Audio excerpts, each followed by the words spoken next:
Hello दोस्तों। हम सभी के जीवन में बहुत दुख आते हैं। अगर हमें ये पता चल जाए कि हमारे जीवन में दुख क्यों आते हैं तो कितनी अच्छी बात होगी। इसलिए इस कहानी को पूरा ज़रूर सुनिएगा।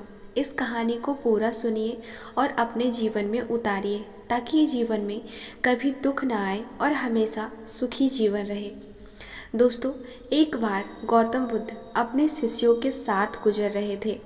बहुत देर वन में चलने के बाद बुद्ध और उनके सभी शिष्य एक विशाल पेड़ के नीचे बैठ जाते हैं। उस पेड़ के नीचे एक अलग सी शांति थी। सभी लोग उस शांति को अनुभव कर रहे थे। कुछ देर बीतने के बाद गौतम बुद्ध का एक शिष्य उठता है और बुद्ध से पूछता है, बुद्ध, मैं आपसे एक प्रश्न पूछना चाहता हूँ। बुद्ध कहते हैं, पूछो, क्या प्रश्न है तुम्हारा। शिष्य बुद्ध से कहता है, मैंने कभी भी आपको दुखी नहीं देखा।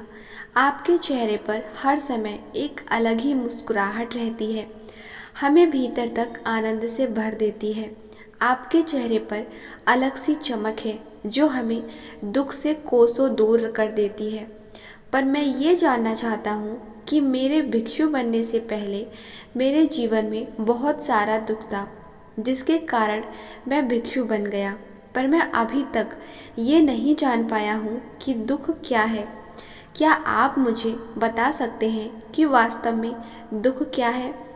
बुद्ध मुस्कुराते हैं और अपने भिक्षु से कहते हैं, दुख एक विचार से ज़्यादा कुछ नहीं है।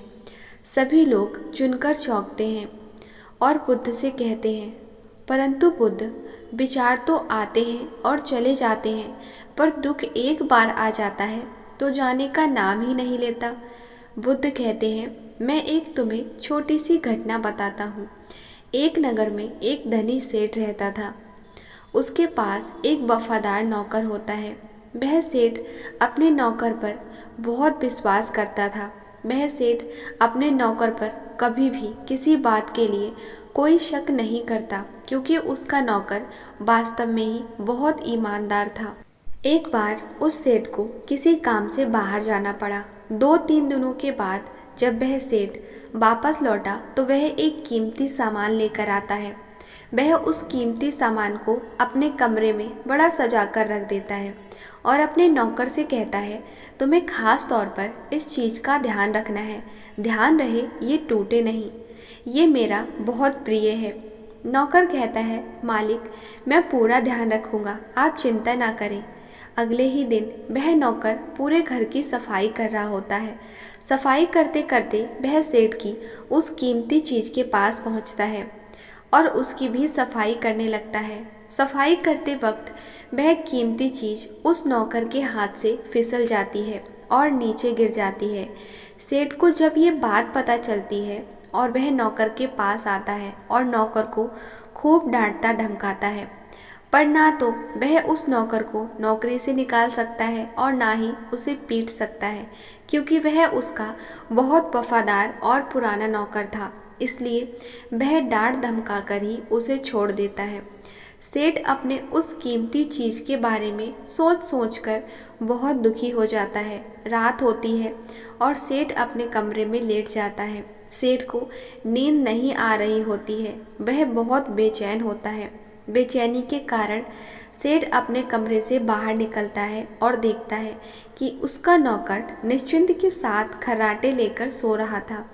वह ये देखकर और क्रोधित हो जाता है। सेठ सोचता है, इसने मेरी इतनी कीमती चीज़ तोड़ दी और इसे बिल्कुल भी चिंता नहीं है। मुझे यहाँ नींद भी नहीं आ रही है और ये आराम से सो रहा है।